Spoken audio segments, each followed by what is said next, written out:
Jane Aragão convida. Apoio Toninho Aleixo, decorador de eventos. Avenida Engenheiro Valdir Pedro Monachese 270, Aeroporto. Globo Ético, Organização Contábil. Contabilidade com segurança.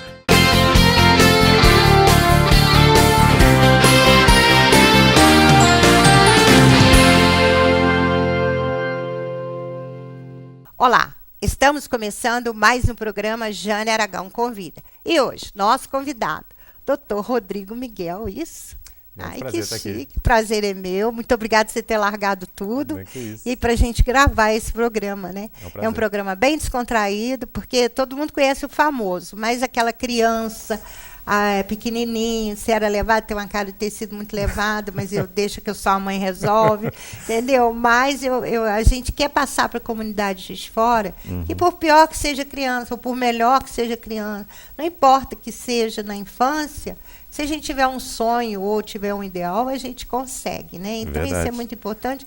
Então, o objetivo do programa é esse, é passar para as pessoas que o famoso um dia foi criança. É verdade. Só, né? É por aí. Então, vamos lá, o programa é todo seu, vamos falar. Obrigado mais uma vez por você ter largado tudo e vindo gravar. Grande honra estar aqui com vocês. Obrigada. Então, vamos conversar. Vamos lá. Bem descontraído. Vamos lá. Criança, de onde que é? Estudou aonde?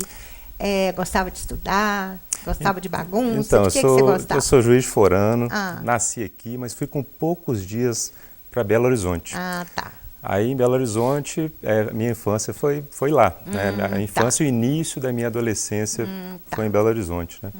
Eu mudei para um bairro que se chama Alípio de Melo, fica perto da Pampulha.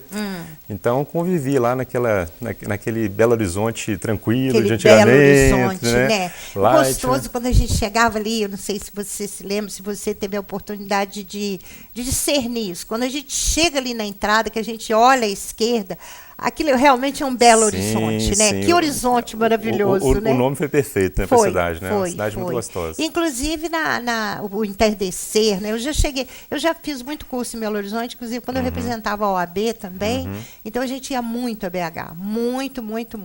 E uma das vezes que a gente ia, assim, era em horário, assim, bem estranho, porque tinha que estar lá e, ao mesmo tempo, estar aqui. Então, era complicado. Correndo, né? Não era? A estrada não era tão boa, né, quanto é hoje, né? Nossa, mas acho que 5 horas. Eu fiz de carro em 2h30, né? De Fusca, né? Aquele trecho de Barbacena, né? Terrível, né? Isso. Agora tem radar para todo lado. Agora não, né? Mas um tempo atrás aí demora bastante. Mas vamos lá. E você morou em Belo Horizonte? Então, morei lá. Era o rei da cocada lá em Belo Horizonte. Que isso, né? Eu tive uma infância muito boa lá. Morava perto da Pampulha. Nessa época dava aquelas fugidas de casa, pegava bicicleta com os amigos, né? Tinha uma avenida larga, grande, hoje chama Avenida Tancredo Neves. Aí eu saía de casa, ia com os amigos de bicicleta até a Lagoa da Pampulha, a gente vivia aquele mundo de Belo Horizonte, né? A lagoa estava bem suja, bem mas na minha época era tranquilo, era limpo, né? Nós não nadávamos não, né? A gente tinha medo lá, mas a gente ficava lá, ia Mineirão, caldo de cana, aquela coisa como é que fala? Brinquedo na rua, dava de Belo pra Horizonte, né? Em frente à minha casa tinha um gramado muito grande. Tá, e né? você coordenava a bagunça lá da turma. A gente quebrava tudo lá, né? É porque a mãe expulsava de casa, a gente ia brincar dentro de casa, quebrava tudo. Ela falou assim, não, você vai brincar na rua. Naquela época podia, né? Podia. Né? Então a gente ficava às vezes 3, 4 horas fora de casa, né? Isso. E a mãe não ficava tão preocupada, não ficava, porque sabia que Deus estava tomando conta, Isso, né? Eu tive uma infância muito muito boa, assim, nesse início. Aí saía com a bola, eu ficava, meu Deus, só Deus tomando conta, só Deus para tomar conta, entendeu? Verdade. Aí chegava depois de 2, 3 horas mesmo, né? Mas eu gostava, porque era ótimo, era o tempo que eu tinha para não ter que separar a briga, e ao mesmo tempo, ele com as irmãs, né? E ao mesmo tempo fazer alguma coisa. Hoje, se some 2 horas, você liga para a polícia, Nossa, né? já liga para a polícia, fala, meu filho, né, já. Então, mas some mesmo. E eu tive outra felicidade. Depois de um tempo, meu pai comprou um sítio que era muito próximo lá do bairro desse Alípio de Melo, até no município de Contagem. E fez lá como se fosse um mini clube. Então ele fez uma piscina, ele fez uma casinha boa, tinha muitas árvores. E aí ele reunia a família toda. Né? Família grande, a sua família? Não, a família era daqui. Tá. Então tinha muitos amigos lá que acabaram depois de um tempo virando parte da família, né? Aqueles amigos mais próximos, né? Isso. Então, e vocês são muitos filhos? São 2 filhos. Tá. 2 filhos. Eu tenho uma irmã é mais velha do que então, 11 anos. Um casal. Ah, legal. E aí nesse sítio era assim, praticamente toda sexta-feira meu pai reunia a família, né, com os amigos, nós íamos lá e para mim era muito bom, né? Aí tinha os vizinhos que tinham outros sítios, né? Então nós tínhamos uma piscininha, o outro tinha um campo de futebol. Tinha uma churrasqueira. Então, aí a gente curtia aquele ambiente lá. Então eu tive uma infância muito Contagem, bacana. A minha filha, eu tenho uma prima que mora em Contagem. Ela foi também dessa de que era sítio ainda, né? Hoje é cidade, né? Hoje é cidade. Hoje é cidade, é. Mas era muito gostoso. Então eu tive a felicidade de viver uma Belo Horizonte muito tranquila. Né? Então andei muito de bicicleta, joguei muita bola. De bonde, né? Porque tinha bonde. Na minha época já não tinha. Já tinha mais não, né? tinha não. A cidade Você é novo ainda, já estava moderna. Belo Horizonte estava crescendo bastante. Não, Belo Horizonte era capital, né? Afinal de contas, né? Isso, já era desenvolvido. Juiz de Fora acabou os bondes quando? Acabou o bonde bem nos anos 60 e pouco, 70 que acabou o bonde aqui. Mas deu para curtir bastante. Foi uma infância brincou bastante. Privilegiada. Pois não quis ser jogador de futebol, não? Você acredita que eu fiz, pouca gente sabe disso, eu fiz um teste no Atlético, eu sou atleticano, né? Mas a minha mãe ficou sabendo depois. Eu e o vizinho, né, resolvemos ligar para lá, pegar o telefone, nos inscrevemos lá para... Quantos anos isso? Eu tinha uns... 13, 14? Acho que 14 anos, 14 anos. Isso. Essa época é época de aventura. Nossa, mãe. E fomos para o teste, evidentemente não passamos no teste, né? Não foram rejeitados. Mas aí teve uma outra felicidade. Acho que um mês depois, o Atlético mandou uma carta agradecendo o teste. Aquilo para nós foi uma felicidade. Foi melhor do que ter entrado. A gente pegava a carta, mostrava para os colegas. Eu fiz o teste lá. Quase que eu fui aprovada. Mas hoje eu me espanto assim com a atitude que nós tivemos de pegar, de ligar, ter a coragem de ir lá, né? Até hoje eu lembro disso com carinho. Você ainda vai, essa daí eu não esqueço, não. Mas eu falo, às vezes as pessoas falam assim, eu não lembro de nada. Eu falei assim, você não lembra que você subiu numa árvore e não conseguiu descer, não? Eu subi numa mangueira e não consegui descer.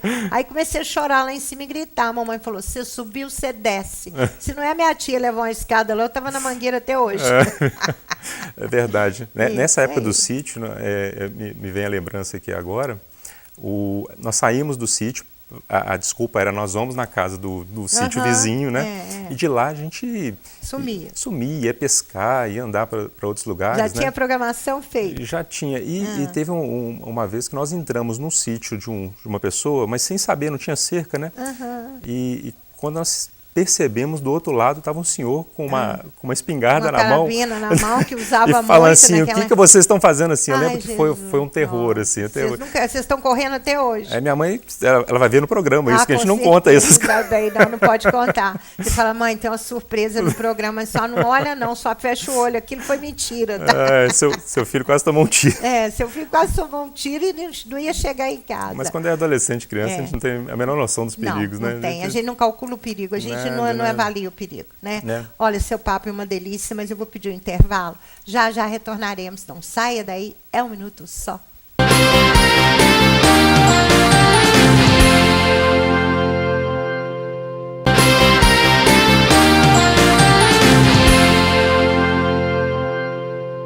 E retornando nesse segundo bloco. Vamos lá.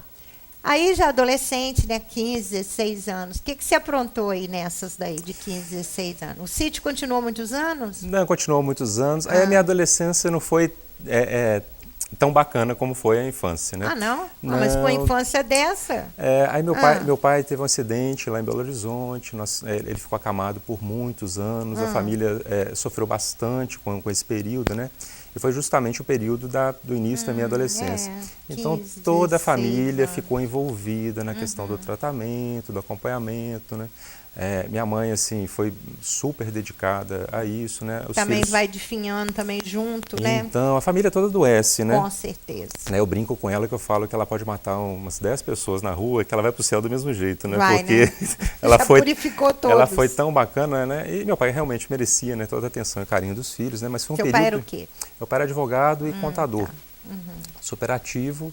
E aí o acidente foi um acidente bobo. Ele fez uma reforma na nossa casa em Belo Horizonte, foi subir no telhado para verificar o que estava acontecendo, acabou caindo de lá Né? Então foi um período muito difícil. Aí se quebrou, né? Naquela época era mais difícil. Então a minha adolescência eu não tenho boas lembranças por conta disso, mas foi um período que também você viveu, né? Nós vivemos e superamos, que foi o principal, né? O importante é superar, porque não tem dificuldade não tem problema que não tem solução, né? Você que é economista, você sabe disso. Nós passamos a valorizar muitas coisas, né? Amadurecemos com muita velocidade, teve um lado importante, né? E conseguimos conviver com meu pai, com minha mãe, assim, com uma proximidade muito bacana. Legal. Mas e você estudava lá onde? Então, eu estudei, me formei numa das escolas mais antigas de contabilidade, administração e economia de Minas Gerais, né? O instituto chama IMACO, que fica dentro do Parque Municipal, né? Então eu consegui, naquela época era muito difícil, né? Você conseguia uma vaga lá, era muito disputado, né? Mas eu consegui. Mas você era estudioso? Depois daquela corrida do tiro lá, você tratou esperto, de estudar e ficar esperto, senão já viu, né? Fiquei esperto. Aí me formei lá, depois estudei economia e acabei começando a trabalhar. Eu comecei a trabalhar numa multinacional suíça, na parte de comercial. E com o tempo foi progredindo até que me deparei dentro dessa empresa com o mercado financeiro, o mercado de investimentos, né? E aí começou o início da minha carreira, né? Aí você já tinha feito economia? Não, já estava fazendo? Não, eu estava fazendo, né? Estava fazendo. Isso foi acontecendo, aquelas coisas... E lá você formou contabilidade ou formou em contabilidade e formou economia? Em economia. Tá. Em economia também. E essas coisas foram acontecendo, aquelas coisas que a gente não planeja exatamente, né? Não pensa que isso vai acontecer. E aí, durante a minha carreira nessa empresa, acabei começando a participar de reuniões em São Paulo, reuniões de planejamento. E nessas reuniões, pessoas do mercado financeiro, que até então, naquela época, era muito distante, muito complicado, né? Aí começou a primeira aproximação desse mercado. Quando eu fazia direito, tinha aula de economia, de contabilidade. Nossa, mas era tão difícil, eu achava tão difícil que a contabilidade, ia ser muito complicado. Acho que eu vou largar o direito só por causa da contabilidade. Mas eu consegui encarar, superou, né? Passei, porque acho que eu não sei se era um semestre ou 2 de contabilidade, eu sei que a gente conseguiu. Era uma das matérias que a maioria tinha dificuldade, porque estava todo mundo fazendo direito achando que não ia mexer com número, né? Mas eu toda a vida gostei de número, toda a vida gostei de matemática, né? Entendeu? E eu acho bacana que o início da minha profissão, eu conversando com analistas, né, de investimento, aí as pessoas passando as informações. E aí foi o primeiro insight, eu percebi que não tinha uma pessoa para fazer essa ligação, essa humanização com a área de investimentos. A gente olha os números de maneira muito seca, né? As pessoas tratam muito mal a questão dos investimentos, né? E aí eles falaram assim, Rodrigo, está surgindo uma nova casta de profissionais, que são os assessores de investimento, né? Tinham pouquíssimos na época, e esse profissional faz justamente essa ligação entre as possibilidades de investimento e essa organização financeira pessoal, né? E aí a coisa fluiu. Nessa altura você fez a contabilidade praticamente aí na adolescência, depois que o pai faleceu e tal, e foi programando. Me formei e comecei a estagiar no escritório e depois consegui esse emprego depois de alguns anos. Nessa multinacional. Tá, na multinacional. Aí aqui fui trabalhar no Rio de Janeiro, trabalhei um pouco em São Paulo, trabalhei lá em Belo Horizonte. Nesse período de adolescência, então, eu entrei nela muito novo, eu estava com 18 para 19 anos. Então, é isso aí. Uma carreira bacana lá. Porque economia nessa época você já estava formando também, né? Então, e aí... Mas o mais importante não foi nem o curso de economia, claro que foi uma base importante, mas na época eu comecei a me dedicar e fazer cursos especializados na área. Né? No início. Antigamente eles usavam muito aqueles cursos rápidos, né? Eu, por exemplo, ia para o Rio de Janeiro para a gente fazer seminário, simpósio. Então a gente fazia muito. Mas foi exatamente isso. Por eu viajar bastante por conta da empresa, eu aproveitava esse fluxo, né? A presença nas principais capitais, Rio de Janeiro e São Paulo, né? E aproveitava e falava assim, não, você tem um evento lá, eu vou lá, vou assistir, vou fazer esse curso, né? Foi super importante. Nossa, eu viajei muito para o Rio para fazer curso. Eu tive curso com a Carmen Lúcia, eu vejo ela hoje na tive curso do Luiz Fux, né, no Rio de Janeiro, com Capanema. Então era um curso que a gente ia lá, fazia e voltava, era curso de final de semana, né? Faço parte do Instituto de Direito Comparado Luso Brasileiro. Maravilha. Então a gente sabe, foi pegando esse... São oportunidades, né, que se você não tivesse aproveitado hoje, você teria se arrependido, né? Entendeu? E aí a gente não estava no script mais, que agora ou você faz o curso todo, ou então não tem mais essas oportunidades. Ou então é EAD agora, né? Agora verdade. É EAD, o tal do EAD aí, é tudo assim, bom, né? Mas eu não gosto, eu gosto de gente, eu gosto de estar com colegas, eu gosto de estar participando. Essas trocas, né, são mais enriquecedoras, né, eu quando acho você que está às vezes junto. Uma vírgula que um colega fala com você te desperta para alguma coisa que você não consegue vendo na tela a frieza do aula, né? Melhor do que nada, mas o presencial tem todo esse... presencial tem essa riqueza, né? Eu falo às vezes palestra, vamos assistir a palestra porque eu sou preletora da CETINUI, então a gente tem que fazer cursos geralmente online. Mas sinceramente, eu não vibro do mesmo jeito de que assistir uma palestra de um preletor. Tem uma energia no ambiente, né, diferente. Né? Parece que a pessoa passa tudo dela ali naquela, bota tudo dela ali naquela palestra. Né? É verdade, né? No meu caso, quando eu dou palestra, as pessoas riem, choram, bate palma e, sabe, vai embora feliz. E a comunicação é uma troca, né? Não é só você passando. E o gostoso é olho no olho, porque de repente você olha lá, bota lá na tela, lá, a pessoa tem uns que até dorme, né? Porque estão tão cansados, tão desiludidos, tão decepcionados com a vida, que se tem uma chance de relaxar, eles relaxam. Aproveita aquele momento. Relaxa demais e dorme, não dá. Perde aquela conexão. Né?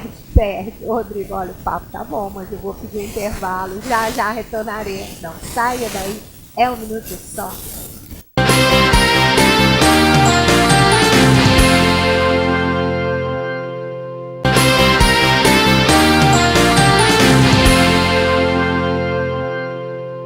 E retornando nesse terceiro bloco. Vamos lá, agora eu quero saber plano, projeto, programação, como é que tá? Conta pra gente aí. Eu estava te falando, né, que o início da minha carreira foi o quê? Foi um despertar para uma área da assessoria de investimento que até então estava na mão dos mega ricos. Né? E aí o mercado financeiro mudando através da tecnologia, né, as corretoras de investimento passaram a enxergar o seguinte, né, nós precisamos dar acesso aos investidores, mas de uma maneira humanizada, de uma maneira que eu pudesse não vender você para o mercado financeiro, fazer o inverso. Mercado financeiro me comprar. Exatamente, ele te servir, que é o principal, né? Você pegar os seus sonhos, aquilo que você quer e sonho botar em prática. E sonho não tem melhor ou pior, não tem julgamento, né? Cada um tem seu sonho. Exatamente, fazer um planejamento para fazer isso. Só que isso também estava dentro dos grandes centros, Rio e São Paulo, né? Aí as corretoras começaram a fazer o quê? Nós precisamos de montar bases de atendimento, escritórios de assessoria em diversas cidades, né? Minha mãe morando aqui em Juiz de Fora. Minha família aqui em Juiz de Fora, né? Minha filha aqui em Juiz de Fora. Aí eu peguei e falei, vou abrir esse escritório aqui. Então o escritório já funciona há mais de 10 anos, é a Futura Invest, né? Nós fazemos esse trabalho de assessoria, de ligar você, né, os seus projetos e sonhos, né? Seja um sonho de uma viagem, um carro, a aposentadoria, planejamento, né? A essa realidade, nós fazemos isso, né? Um projeto novo que está surgindo agora, nós temos um site, está até no ar, chama Financeiramente Pleno, .com.br, que é justamente um grupo, eu participo, são 2 financistas e 2 psicólogas, eu sou um dos financistas, justamente para dar esse tipo de assessoria. E agora, no final do ano, acredito que no máximo em novembro para dezembro, vai sair um outro site, chama viverdejuros.com.br, vai ser totalmente amparado pelo nosso conhecimento prático lá no escritório, né? Uma equipe de 7 pessoas lá, 7 assessores lá, para entregar Vocês funcionam onde? Aqui na Rio Branco, no prédio, no edifício Golden Center. No Golden Center. No mezanino, sobe a escada rolante, né? O andar de frente para Rio Branco. Né? Nós estamos lá nesse endereço tem 2 anos, aproximadamente. Logo depois do Estela Central. Ali, exatamente, do lado do banco, né? Aí tem um prédio grande. Né? Aquele prédio ali, eu lembro quando ele foi inaugurado, até eles queriam trocar uma sala, entendeu? Queria fazer negociação, mas aí a gente encerrou os contatos, aí deixamos para lá, entendeu? É verdade. Mas aí você mexe com isso. Exatamente. Né? E esse site, ele vai entregar para o investidor justamente o quê? Essa falta de conhecimento sobre os produtos do mercado financeiro. Né? Nós vamos entregar justamente a oportunidade das pessoas terem acesso e entenderem o que elas estão fazendo. Né? A gente ter porque às vezes está aplicando em bolsa de valor, não é a hora, né? Ou uma coisa não e outra. Não é o momento, né? Isso, E o que nós tentamos... Às vezes adquirir uma coisa talvez seja o melhor, é por aí que vocês fazem, não é isso pelo que eu entendi? Nós procuramos tentar fazer o seguinte, a inversão, você sair da escravidão do banco, né, que o banco é um tomador de juros de você e a gente colocar você na fase inversa, você ser um ganhador de juros, né, e você conseguir prosperar através desse equilíbrio financeiro que você passa a ter. Porque a busca do ser humano é evoluir, né? A gente está em constante evolução, mesmo queira ou não, a gente tem que aprender a evoluir, né? Sim, sim. E com isso cria oportunidade para todo mundo, né? E nós trabalhamos eu digo a sociedade brasileira de modo geral, com o dinheiro, né, de maneira muito errada, Isso. né? Pouco bem aproveitado. Tem uns que começam a falar até que o dinheiro é sujo, exatamente. Que lava a mão que o dinheiro é sujo, verdade, lava a mão verdade. que o dinheiro é sujo, né? É verdade. Aí o dinheiro vai embora também, fala, não, ela quer lavar a mão, deixa eu ir embora. E Jane, eu costumo falar o seguinte, e começa a faltar, eu costumo falar o seguinte, relativo aos projetos e à profissão, né? Quando você compra um carro, você não faz um curso de mecânico. Para aprender a consertar. Só que quando você vai mexer com investimento, todo mundo acha que é profissional nisso. E na verdade, não é bem assim. Não. Então, quando você leva um carro para consertar, o que você faz? Você autoriza ou não o mecânico a fazer isso, mas o especialista não é você, é o mecânico. Isso. Mas você tem um controle da situação. Então, o correto na área de investimentos é isso. É você ter do seu lado alguém que é especialista para ele te dar os padrões de direcionamentos e você tomar a decisão. Quando eu vim para cá, eu falei, gente, vamos procurar os melhores, os mais inteligentes, os melhores. Eu gosto de trabalhar com o melhor, porque eu sou muito... Não é que eu sou exigente, mas eu tenho algum conhecimento. Buscar excelência é sempre importante. Eu acho. E eu gostaria de ter resolvido todos os problemas daqui, entendeu? Quando eu assumi. Mas foi assim, dependia do fulano, dependia do ciclano, dependia de uma coisa, são processos, de outra. né? Então, são processos lentos. Então, vamos resolver primeiro com fulano, com Beltrano, para depois a gente começar a tomar... passo a passo. Então, realmente, passo a passo. eu achei que seria mais no clique, entendeu? Não é eu assim. vim com a carga toda, né? Eu vim com o gás todo. Eu sou advogada, vai fazer esse ano há 33 anos que eu sou advogada. Que eu sou pedagoga, já tem 40 anos praticamente.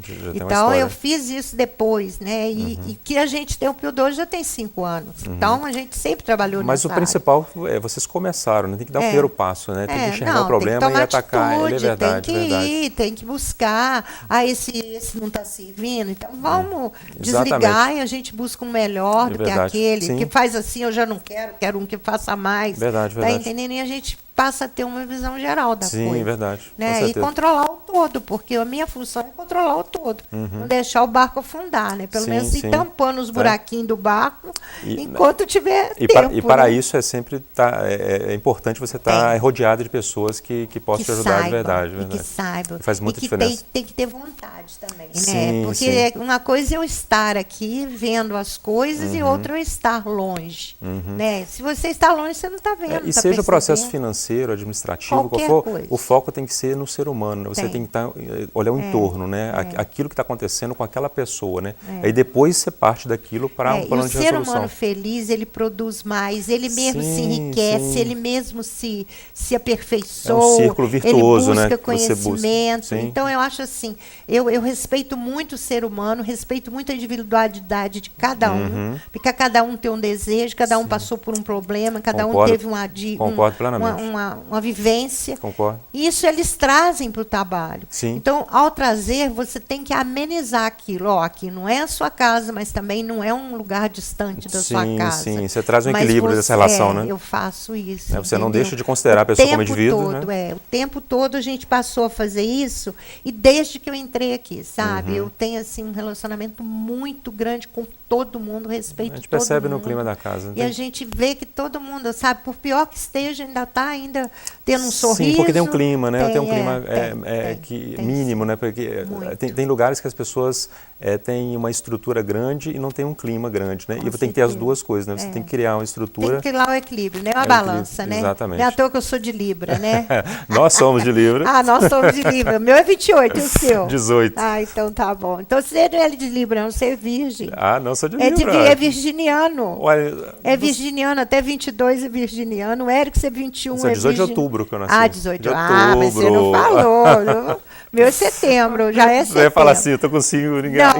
Pois é, tô com signo errado até hoje, ninguém fala nada. 2 de outubro. Ninguém fala nada. Olha, Rodrigo, essa é a pior hora do programa. Eu tenho que dizer para você que o nosso tempo acabou. Verdade, a gente ficaria aqui, né, desfolhando e sair durante um bom tempo. Eu sei que você tem uma história de vida muito grande, muito bonita, mas infelizmente o nosso tempo acabou, né? Colaborando a chuva também, né? Verdade, vai por aí. Olha, muito obrigado, do fundo do coração. Te agradeço muito você ter largado tudo para vir gravar. Foi uma honra, um prazer estar aqui com vocês, né? Muito obrigada. E você, telespectador, um beijo no teu coração. Até o próximo programa, com certeza.